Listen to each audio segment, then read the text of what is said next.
ஒரு நிமிஷம் கற்பனை செஞ்சு பாருங்க. அதாவது கடந்த ஒரு 100 வருஷத்துல நம்ம சமூகம் எப்படி இருந்தது, மக்கள் எப்படி வாழ்ந்தாங்க அப்படிங்கறத நீங்க புரிஞ்சுக்க விரும்புறீங்க. ஹம். ஆனா எந்த வரலாற்று புத்தகத்தையும் நீங்க படிக்க கூடாது. சரியா சொன்னீங்க. மன்னர்கள், அரசியல் தலைவர்கள், போர்கள், தேதிகள் இப்படி எதுவுமே இல்லாத ஒரு வரலாற்றை நீங்க எங்க தேடுவீங்க? கண்டிப்பா சாதாரண அரசாங்க ஆவணங்கள்ல அது கிடைக்காது. அதேதான். சாதாரண மக்களோட அன்றாட போராட்டங்கள், நிலத்தோடு அவங்களுக்கு இருந்த உறவு, சாதிய முரண்பாடுகள் இதெல்லாம் எந்த ஆவணத்திலயும் இருக்காது. அங்கதான் நமக்கு இலக்கியம் தேவைப்படுது. நிச்சயமா. இந்த ஒரு ஆழமான அலசலுக்கு உங்களை வரவேற்கிறோம். இன்னைக்கு நம்ம பேச போற விஷயம் ரொம்ப ரொம்ப முக்கியமானது. இப்போ 2025ஆம் ஆண்டிற்கான இந்தியாவின் உயரிய இலக்கிய அங்கீகாரமான சாகித்ய அகாதமி விருது மூத்த எழுத்தாளர் தமிழ்ச்செல்வன் அவர்களுக்கு அறிவிக்கப்பட்டிருக்கு. ஆமா. ஆனா இது வெறும் ஒரு விருது அறிவிப்பு செய்தி கிடையாது. இவனுள் எப்படி தேசிய அளவுல இவ்ளோ பெரிய அரசியல் விவாதங்களையும் அதிர்வலைகளையும் உருவாக்குது அப்படிங்கறத நம்ம கிட்ட இருக்கிற தரவுகளை வச்சு இன்னைக்கு நாம ரொம்ப ஆழமா விவாதிக்க போறோம். இப்ப பாத்தீங்கன்னா இந்த விவாதத்தோட மைய புள்ளியே அந்த புத்தகம்தான். பொதுவா நாம ஒரு இலக்கிய விருது அப்படின்னா அது ஒரு நாவல் இல்ல ஒரு கவிதை தொகுப்புக்கு தான் கொடுப்பாங்கன்னு பாத்திருக்கோம். வழக்கமா அப்படிதான் நடக்கும். ஒரு கற்பனை வளம் இருக்கிற படைப்புக்கு விருது கிடைக்கும். ஆமா. ஆனா தமிழ்ச்செல்வன் எழுதின தமிழ் சிறுகதையின் தடங்கள் அப்படிங்கிற புத்தகம் ஒரு புனைவு கிடையாது. அது ஒரு ஆய்வு நூல். அதாவது ஒரு இலக்கிய விமர்சன நூல். ஒரு விமர்சன நூலுக்கு இவ்ளோ பெரிய உயரிய விருது கிடைக்கிறது அப்படிங்கிறது சாதாரணமா நடக்கிற ஒண்ணு இல்ல. இது ரொம்ப முக்கியமான நகர்வு. எனக்கு தோன்ற முதல் கேள்வியே இதுதான். ஒரு சிறுகதை விமர்சன நூல் அப்படின்னா அது என்ன அவ்வளோ பெரிய தாக்கத்தை ஏற்படுத்துற போகுதுன்னு நிறைய பேர் நினைக்கலாம். ஆமா, அது இயல்பான கேள்விதான். அதாவது இந்த கதை நல்லா இருக்கு, அந்த கதையில இலக்கணம் சரியில்லை அப்படின்னு மதிப்பிடுறது தானே விமர்சனம்னு ஒரு பொதுவான நினைப்பு இருக்கு. ஆனா இது அப்படிப்பட்ட விமர்சனம் இல்ல. சரியா சொன்னீங்க. 2 வருஷம் முழுமையா உழைச்சி 50க்கும் மேற்பட்ட சிறுகதைகளை அவர் தேர்ந்தெடுத்திருக்காரு. அதை வெறும் கதைகளா படிக்காம அதோட ஆழத்தை அவர் தேடி இருக்கார். இதை நான் வேறொரு கோணத்துல பாக்குறேன். ஓ, எந்த கோணத்துல? இது ஒரு சமூகத்தோட பரிணாம வளர்ச்சி அறிய உதவுற ஒரு டிஎன்ஏ பரிசோதனை மாதிரி எனக்கு தோணுது. ஒரு தடவியல் நிபுணர் எப்படி ஒரு சின்ன டிஎன்ஏ மாதிரியை வச்சு ஒரு மனிதனோட முழு வரலாற்றையும் கண்டுபிடிப்பாரோ அதே மாதிரி இந்த 50 கதைகளை வச்சு நம்ம சமூகத்தோட டிஎன்ஏவை அவர் வரைபடமா மாத்திருக்காரு இல்லையா? வாவ்! அந்த டிஎன்ஏ ஒப்பீடு ரொம்ப துல்லியமானது. ஏன்னா நீங்க ஒரு சிறுகதையை எடுத்தீங்கன்னா அது எழுதப்பட்ட காலகட்டத்தோட சமூக உளவியலை அது அப்படியே தன்னுள்ள தேக்கி வச்சிருக்கோம். கண்டிப்பா. இப்போ 1950கள்ல எழுதப்பட்ட ஒரு சிறுகதையில ஒரு விவசாயி படுற கஷ்டமும் நிலம் யார் கையில இருக்கு அப்படிங்கிற அதிகார போராட்டமும் ஆழமா பதிவு செய்யப்பட்டிருக்கும். அதே 90கள்ல வந்த கதையில உலகமயமாக்கல் பத்தி இருக்கும். அதேதான், உலகமயமாக்கல் எப்படி ஒரு கிராமத்து மனிதனோட வாழ்க்கைய புரட்டி போட்டதுன்னு இருக்கும். இந்த 50 கதைகளை அவர் சும்மா மேலோட்டமா படிக்கல. தமிழ் சிறுகதையின் தடங்கள் அப்படிங்கிற தலைப்பை உணர்த்துவது போல தமிழ் சிறுகதை எங்க தொடங்குச்சு, ஒவ்வொரு காலகட்டத்திலையும் அது எப்படி உருமாறுச்சு, அந்த உருமாற்றத்துக்கு பின்னாடி இருந்த அரசியல் பொருளாதார காரணிகள் என்னன்னு ஒரு சங்கிலி மாதிரி இணைச்சிருக்கார். சரியா? சரியா சொன்னீங்க. ஒரு கதைய வச்சு ஒரு காலகட்டத்தோட நாடி துடிப்பை பிடிச்சு பாக்குறது தான் இந்த நூலோட ஆகப்பெரிய சாதனை. அப்படியானால் இதை எழுதினவர் யார் அப்படிங்கிற தேடல் இயல்பாவே நமக்கு வருது. தமிழ்ச்செல்வன் அப்படிங்கிற ஆளுமையை பத்தி பார்க்கும்போது அவர் ஒரு சாதாரண கல்விப்புல ஆய்வாளர் கிடையாது.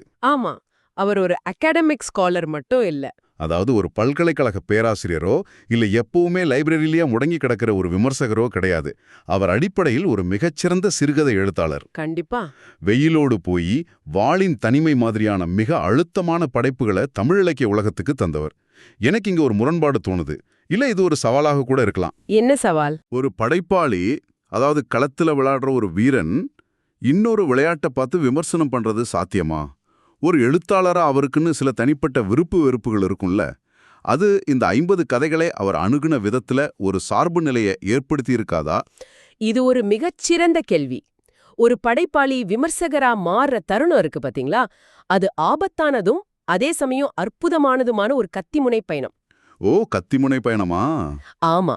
ஒரு சாதாரண வாசகன் இல்ல ஒரு கல்விப்புல விமர்சகர் ஒரு கதையை படிக்கும்போது அவங்க அந்த வீட்டின் வெளிப்புற அழக அதோட வண்ணத்தை மட்டும்தான் பாப்பாங்க. புரியுது. ஆனா தமிழ்ச்செல்வன் மாதிரியான ஒரு படைப்பாளி அந்த கதையை படிக்கும்போது அந்த வீட்டின் அஸ்திவாரம் எப்படி போட்டிருக்கு, ஒவ்வொரு செங்கலும் எப்படி அடுக்கியிருக்காங்க, அந்த வரிகளுக்கு பின்னாடி எழுத்தாளன் சிந்திய ரத்தம் என்ன அப்படிங்கறத அவரால மிக எளிதா உணர்வுக்க முடியும். ஓஹோ, அவர் எழுத்தோட தொழில்நுட்பம் தெரிஞ்சவர் அப்படிங்கறதால மற்ற எழுத்தாளர்களோட உத்திகளை அவரால ஈஸியா தரம் பிரிக்க முடியுதுன்னு சொல்றீங்க. அதேதான். சரி, அவர் ஒரு எழுத்தாளர் அப்படிங்கிறது ஒரு பக்கம் இருக்கட்டும், அவருடைய இன்னொரு முகம் ஒன்னு இருக்கு இல்லையா, அவர் ஒரு தீவிரமான இடதுசாரி சிந்தனையாளர். ஆமா, தமிழ்நாடு முற்போக்கு எழுத்தாளர் கலைஞர்கள் சங்கத்தோட முன்னாள் மாநில தலைவரா இருந்தவர். அதாவது தமிழகசாவோட தலைவர். இலக்கியம் அப்படிங்கிறது வெறும் பொழுதுபோக்கு கருவி கிடையாது, அது சமூக மாற்றத்துக்கான ஒரு ஆயுதம்னு நம்புற ஒரு அமைப்போட தலைவரா இருந்தவர். ஆமா, இந்த அரசியல் மற்றும் சமூக பின்புலம் அவருடைய இந்த 2 வருட ஆய்வுல எப்பேற்பட்ட வெளிச்சத்தை பாய்ச்சி இருக்கும். அதுதான் இந்த நூலோட உயிர்நாடியே. நீங்க ஒரு பார்வையாளரா பார்க்க முடியாது, அவர் ஒரு களப்பணியாளர். அதாவது ஒரு பார்ட்டிசிபென்ட். சரியா சொன்னீங்க. ஒரு வலதுசாரி விமர்சகரோ இல்ல கலைக்காகவே அப்படின்னு நம்புற ஒரு விமர்சகரோ ஒரு கதைய அணுகுற விதம் வேற. அவங்க மொழியோட அழகியலையோ ஆன்மீக தேடலையோ அதுல பிரதானமா தேடலாம். ஆனா ஒரு இடதுசாரி சிந்தனையாளர் தேடல் வேற மாதிரி இருக்கும். ஆமா, அவர் ஒரு சிறுகதைய வாசிக்கும்போது அந்த கதையில ஒடுக்கப்பட்ட மனிதனோட குரல் ஒலிக்குதா, வர்க்க முரண்பாடுகள் எப்படி சித்தரிக்கப்பட்டிருக்குன்னு பாப்பார். சாதிய ஏற்ற தாழ்வுகள் அந்த கதையின் மாந்தர்களை எப்படி வதைக்குது அப்படிங்கறத அவர் கூர்ந்து கவனிப்பார் இல்லையா? நிச்சயமா. களத்துல மக்களோட மக்களா நின்னு பணியாற்றிய அந்த அனுபவம்தான் இந்த 50 சிறுகதைகளுக்குள்ள மறைஞ்சிருக்கிற சமூக அரசியலை தூண்டி எடுக்க அவருக்கு உதவி இருக்கு.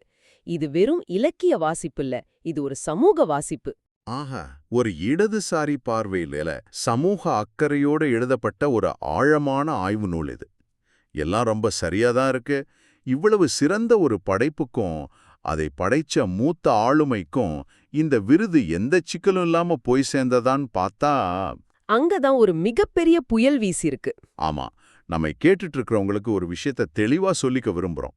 இந்த விருது கடந்த வருஷம் டிசம்பர் மாசமே அறிவிக்கப்பட்டிருக்கணும். ஆமா, ஆனா பல மாசங்களா அது நிறுத்தி வைக்கப்பட்டுச்சு.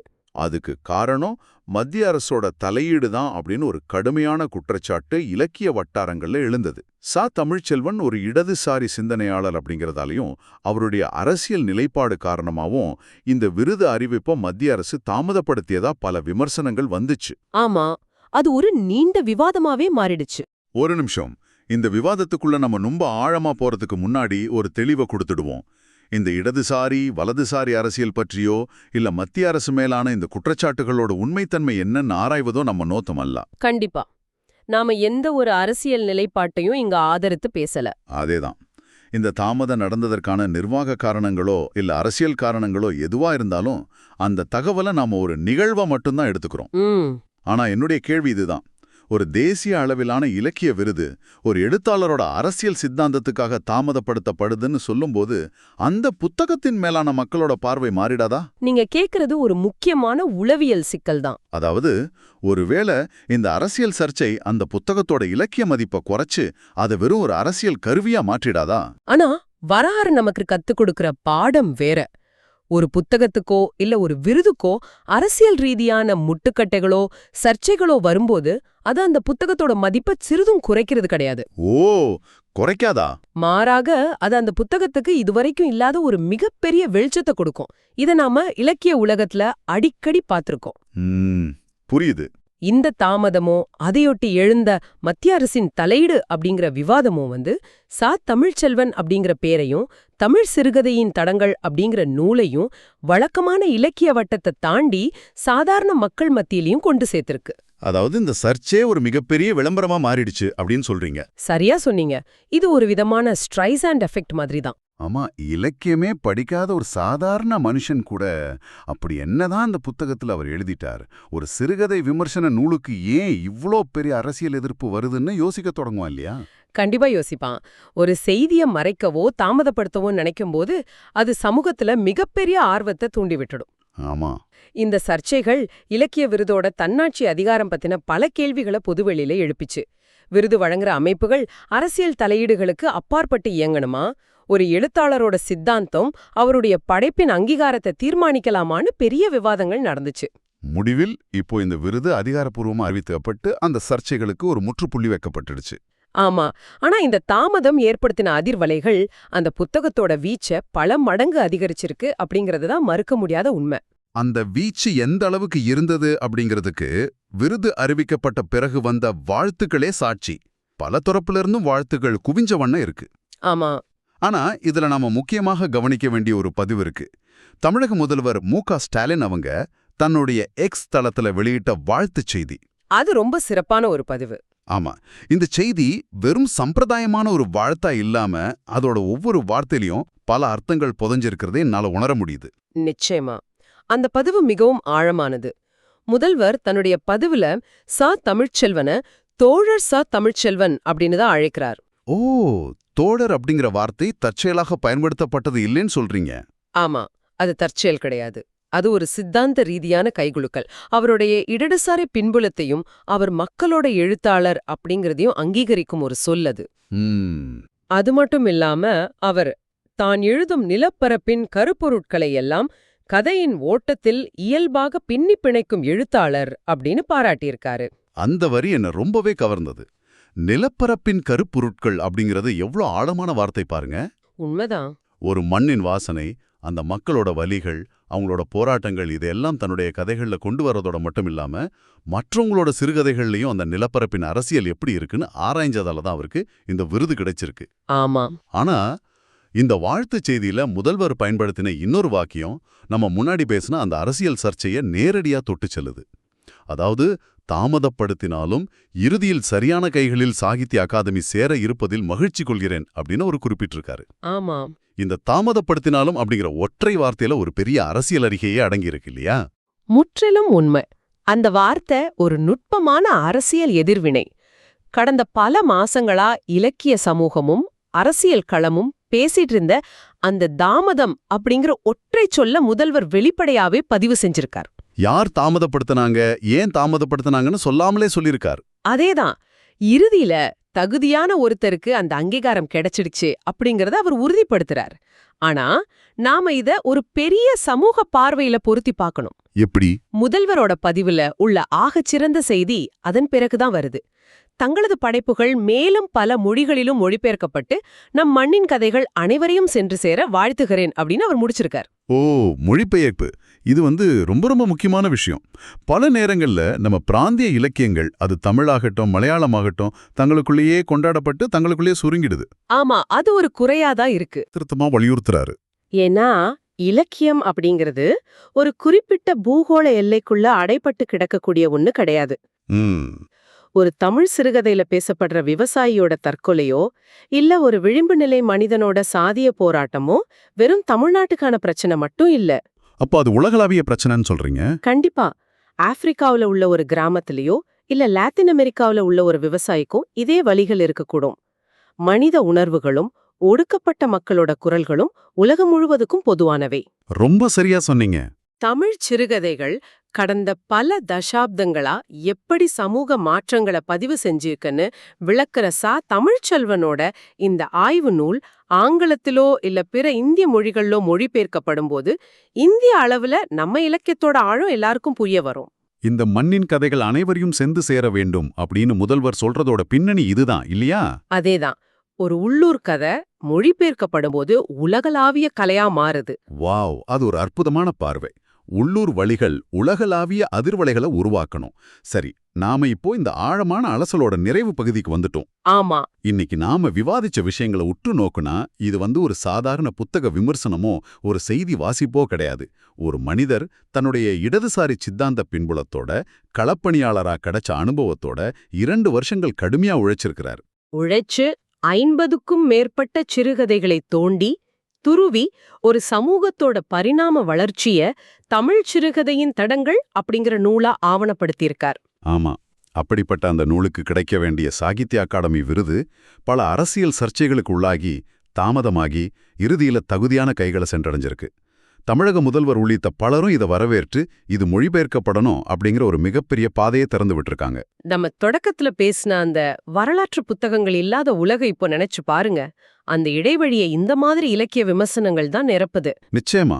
எந்த அரசியல் முரண்பாடுகளும் ஒரு உண்மையான படைப்போட வீரியத்தை குறைச்சிட முடியாது அப்படிங்கறத தமிழ்ச்செல்வன் அவர்களுக்கு கிடைச்சிருக்க இந்த விருது நமக்கு ரொம்ப தெளிவா உணர்த்துது. உண்மையாவே இது ஒரு சிறப்பான பயணம். இந்த ஆழமான அலசலை கேட்டுட்டு இருக்கிற உங்களுக்கு இறுதியா ஒரு சிந்தனைய, ஒரு கேள்வியை விட்டு செல்ல விடுங்கிறோம். கண்டிப்பா. இன்னைக்கு நாம பேசுனது ஒரு ஆய்வு நூலை பத்தி மட்டும்தான். அதாவது ஏற்கனவே எழுதப்பட்ட 50 சிறுகதைகளை எடுத்து அதை விமர்சனம் செஞ்ச ஒரு புத்தகம் தேசிய அளவுல இவ்ளோ பெரிய அரசியல் விவாதங்களை, சமூக வலைத்தளங்கள்ல அதிர்வலைகளை ஏற்படுத்துது அப்படின்னா, அந்த மூல படைப்புகளுக்குள்ள எவ்வளவு சக்தி இருக்கும்னு யோசிச்சு பாருங்க. ஆமா, அந்த ஒற்றை சிறுகதைகளுக்குள்ள புதைஞ்சு கிடக்கிற சமூகத்தை மாத்துற சக்தி எவ்ளோ பிரம்மாண்டமானதா இருக்கணும்.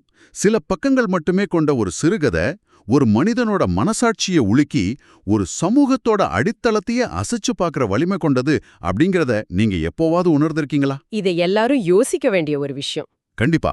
அடுத்த முறை நீங்க எந்த ஒரு சிறுகதையை படிக்கும்போதும் இது வெறும் கதை மட்டுமல்ல, இது ஒரு சமூகத்தோட DNA அப்படிங்கறத நினைவில் வச்சுக்கோங்க. இந்த நீண்ட சுவாரஸ்யமான உரையாடல்ல எங்களோடு இணைந்து பயணித்ததற்கு மிக்க நன்றி. மீண்டும் ஒரு ஆழமான அலசலில் சந்திப்போம்.